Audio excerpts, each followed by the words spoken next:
Seafoods galore, sardines and anchovies from the Mediterranean, and stone crabs from the North Sea. And is there a little celebration?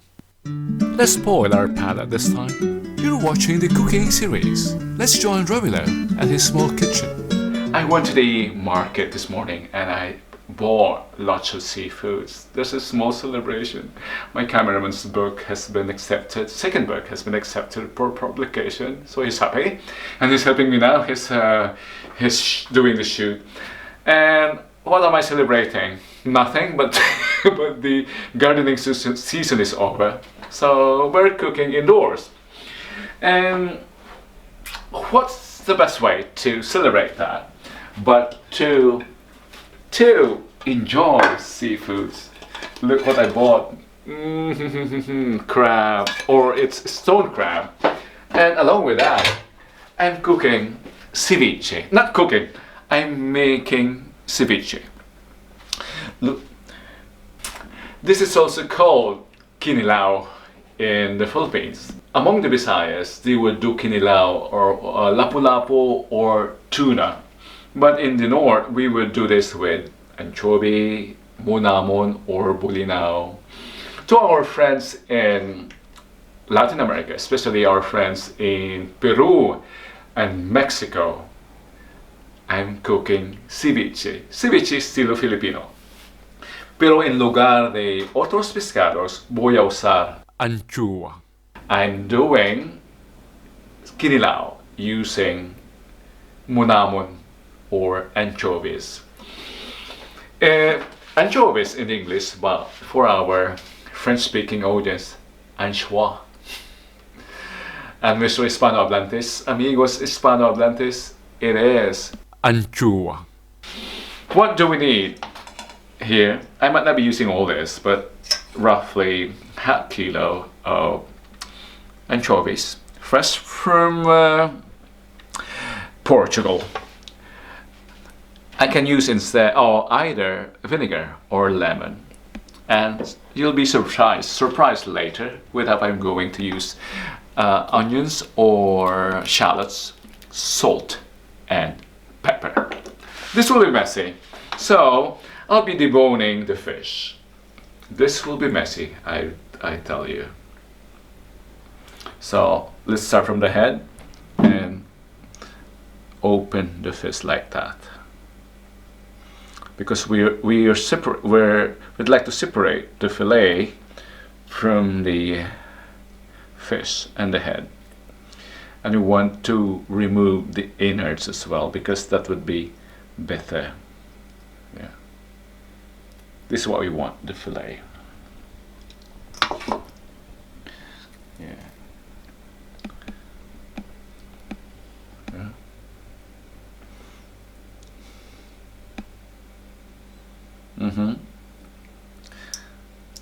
I come from a fishing village, so I know fish.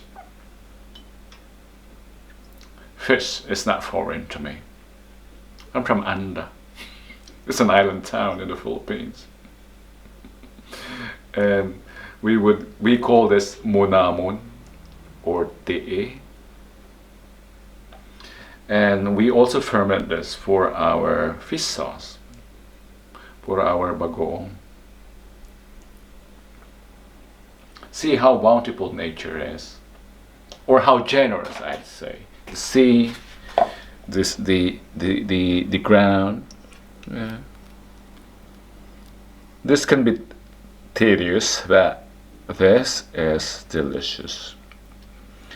I'm also reserving the rest for another version, another recipe.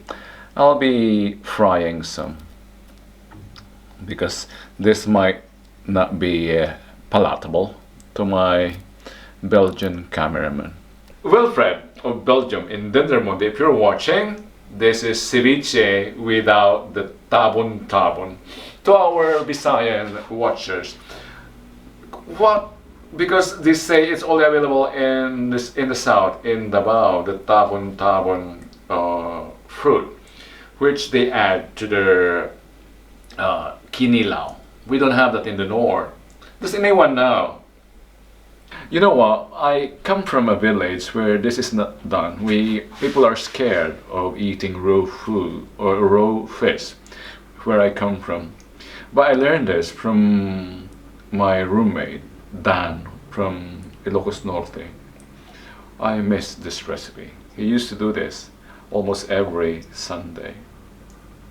If you're still watching, don't go away because there'll be a surprise. Guess where I'm getting my calamansi or my limoncito. By the way, I have a new channel intended for traveling. This is growing and cooking, gardening and cooking. The other channel is for traveling. It's about places, events, and the sounds and flavors of the world. The name is Mi Barrio Mi Mundo.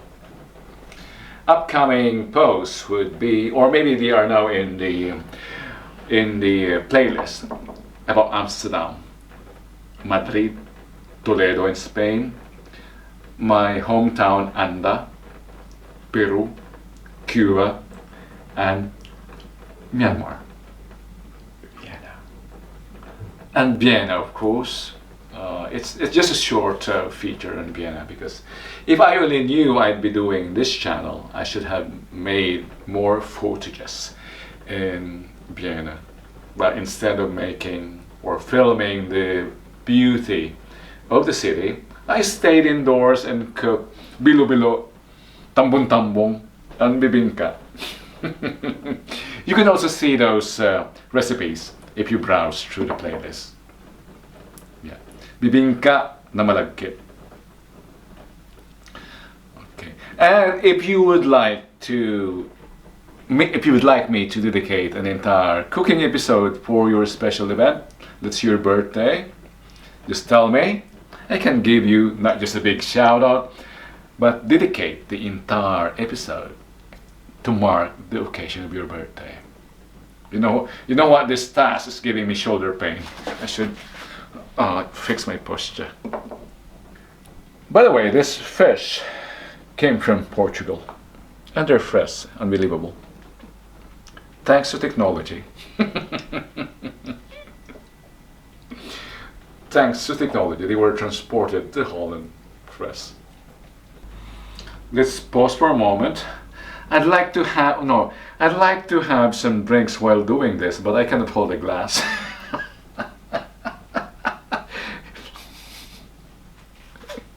You wouldn't like to do this, I'm sure, but this is delicious. Yeah. Some cooking channel even use gloves when cooking. No, you have to feel the food, you have to feel the fish. Get your hands dirty. Get your hands messy.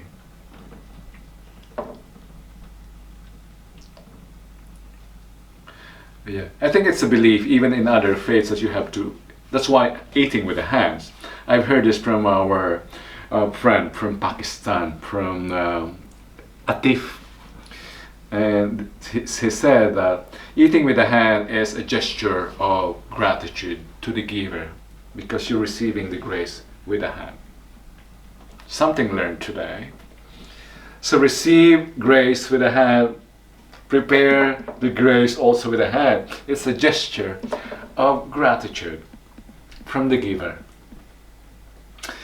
I've also noticed that even in some Asian cultures, in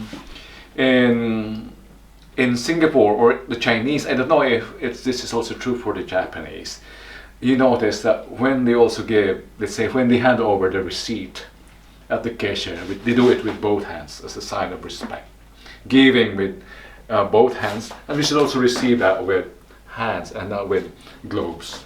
Yeah. Protocol. Yeah. I haven't seen any other YouTuber doing this. I might be the first. Preparing fresh fish on camera. Only here on Channel 1, I hope. Being thankful to our nature for providing the bounty.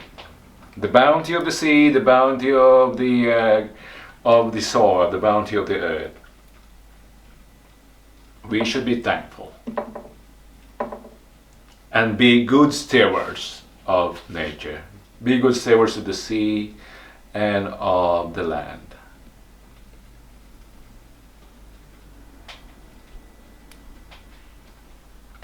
Yeah, we should care for Mother Earth.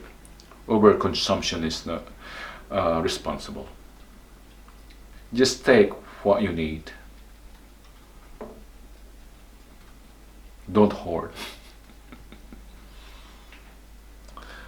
Don't do unli. That's not responsible. Because the bounty of the earth, it may be bounteous, it's not unlimited. It's a finite resource. I think this is enough. 2 more, and the rest I'll be frying.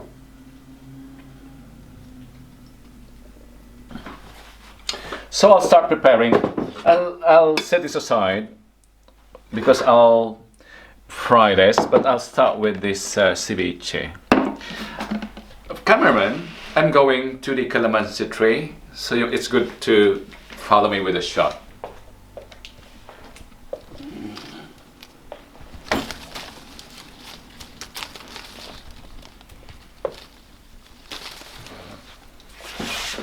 I've got 2 powerful calamansis here, or the Philippine lime.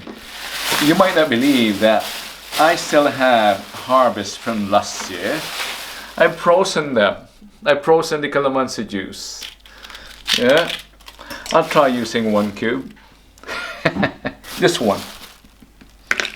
And add lemon to it.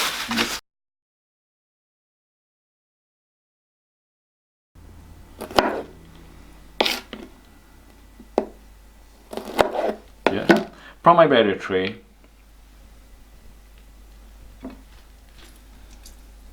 If you can only smell the aroma of this calamansi.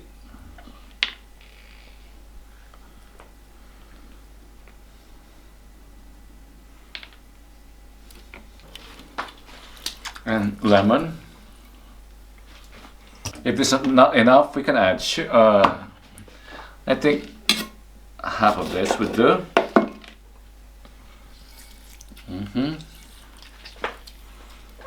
Chopped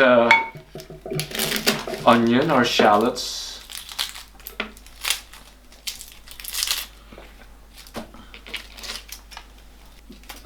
Do you remember this dish, cameraman? Ceviche.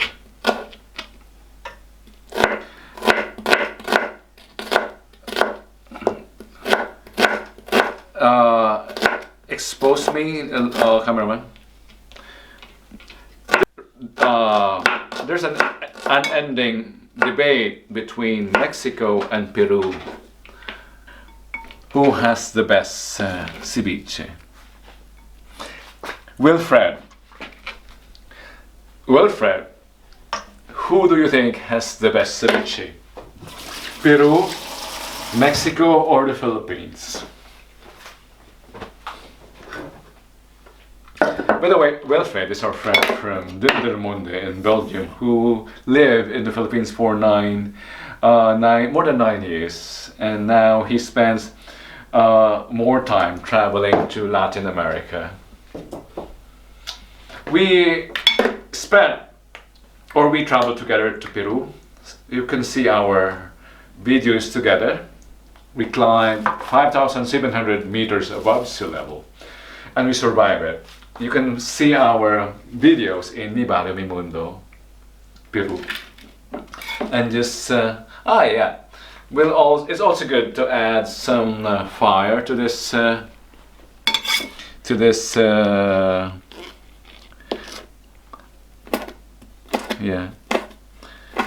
ceviche or Kinilaw. Yeah. Yeah, some fire. Oh, this chilies came from my plant, and I also freeze them. I don't think they're good. And just stir and let them marinate and get cooked by the acid. It's the marinade, it's the acidity of the lemon and the lime that cooks the the fish. So just let it sit for, let's say, 15 minutes, or until the fish turns into white. Let's set it aside for now. Let's put it there. And I'll do this tapa. I won't be showing you how to cook this. I've done this before in the other tapas episode. But you can run the camera if you want, cameraman. Oh.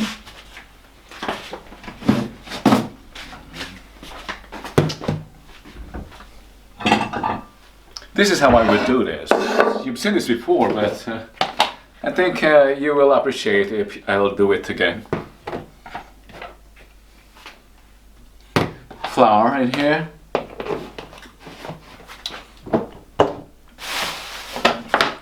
Some salt. Oh, that was much. And pepper. Yeah. Mix it.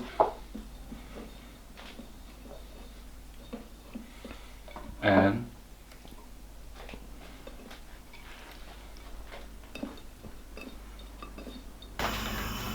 cameraman, can you remember? Can you remember if I place salt here? Yes, I think. Yeah. I don't remember. Yeah, I think so. Yeah. Oh.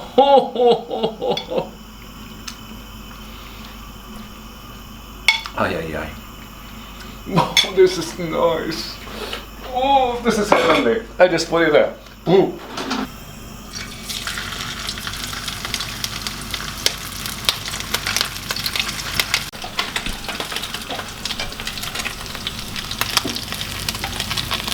Nito tikbay. Ikan outside back by mga tuloy.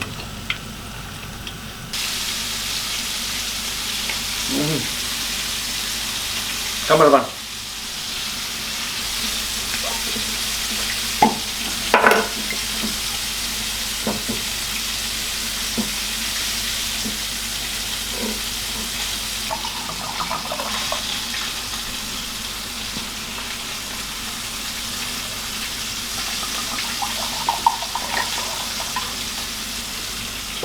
I'm happy because I'm healed.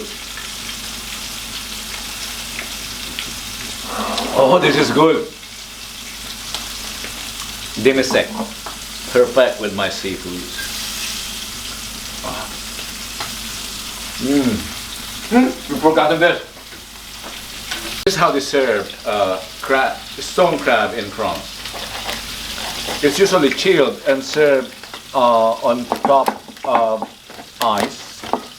But I just want to split it so that we can access the fat, and I can divide it between me and my cameraman.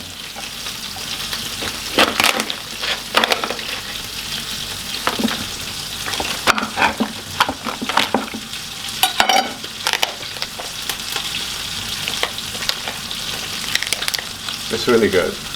Look at that. This is what we're after.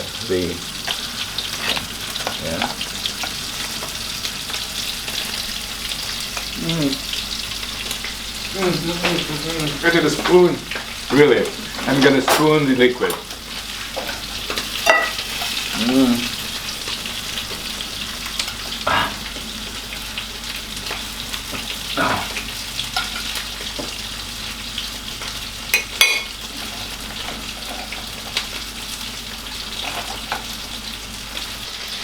And this is our ceviche.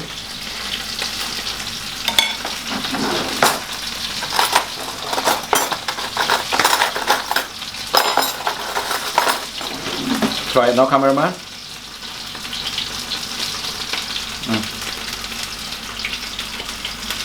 Try it. No? It doesn't work.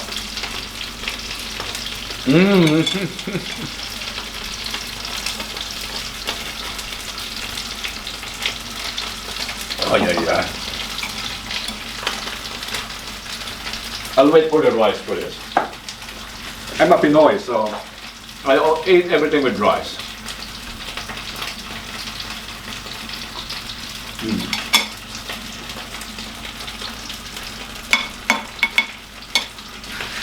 Well bread. Drive to Eindhoven and partake. It's really good. I didn't expect it. It's my first time to do it. Kinilaw. This is our cooking turn mukbang. Ceviche, as they call it in Latin America, or Kinilaw in the Philippines. Kinilaw na bulinaw or Kinilaw na dilis. Ceviche de achuga. You can make it. The source, the fresh fish to make it. Easy, quick and easy recipe. Thank you for joining me, your Kuya and Uncle here in Holland, for this special recipe, new cook recipe, ceviche or Kinilaw. As an option, you can also fry your anchovy or your bulinaw. And since it's special celebration, special episode, I also cook stone crab. And let's celebrate. Join me again as we share to the world our recipes from the homeland and also expose ourselves to other cooking style. Thank you, and until next time.